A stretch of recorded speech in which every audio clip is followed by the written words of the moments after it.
welcome to Twisted Mike's. Today we're going to teach you one of our food truck favorites, which was our barbacoa. Our barbacoa was featured in our Philly sliders and also our brisket tacos. Let's get started.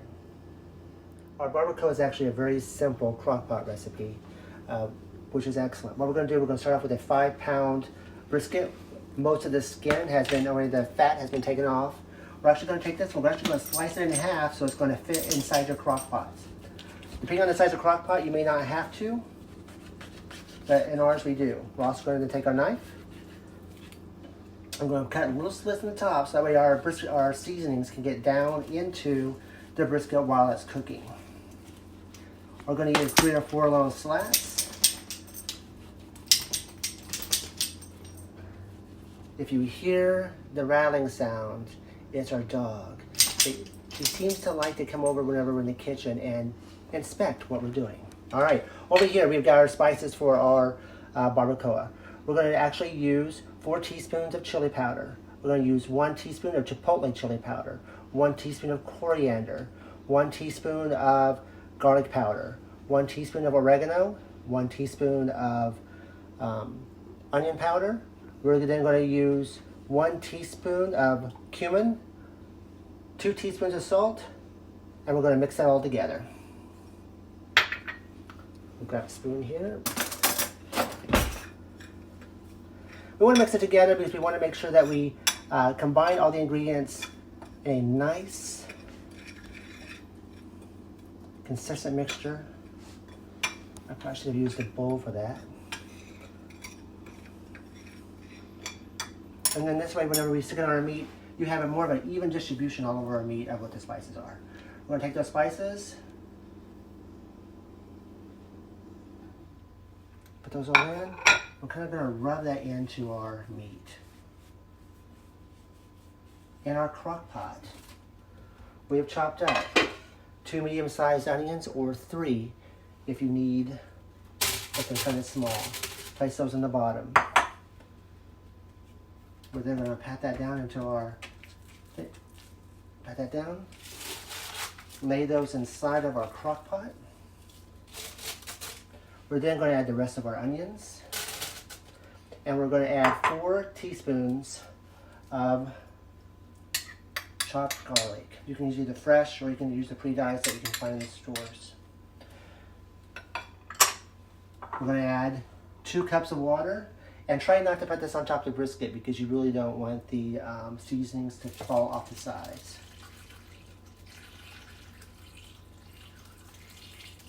Pour that in.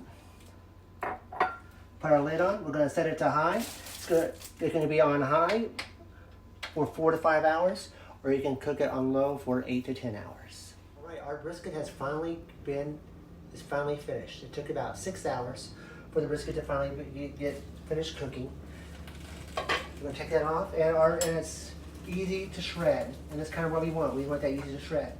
Now what we're going to do with the brisket today, we're going to make a favorite. It's going to be an open-faced roast beef sandwich, except we're going to use the Barbacoa Brisket Mexican style.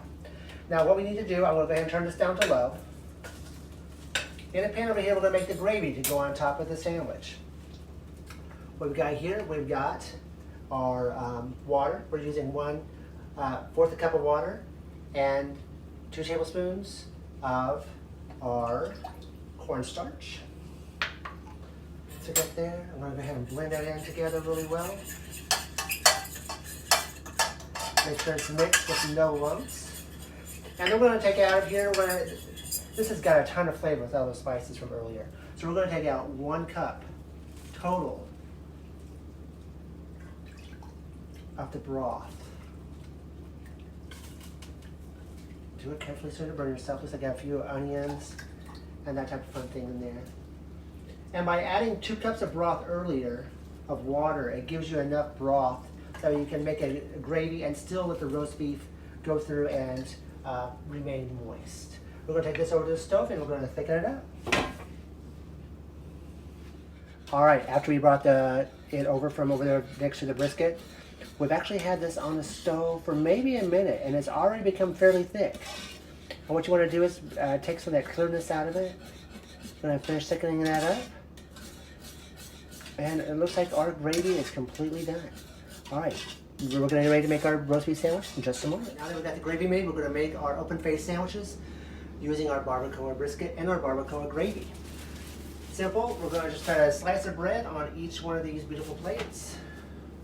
And for tongs, we shredded our barbacoa. We want to try to dry that out just a little bit because we don't really want very much of that liquid on our plate, on our bread, so it doesn't get all soggy. I like a lot of barbacoa. I'm a big meat fan. There, our homemade mashed potatoes. If you want to see how we made our mashed potatoes, please look at the link below. It's going to be for our, let's see, that's mashed potatoes. Put a little attention on top of that. Attention on top of that. Gravy. I'll let that just go over the sides. If you get a moment, if you like this recipe, please take time to like and share our page. We appreciate it. See you next time.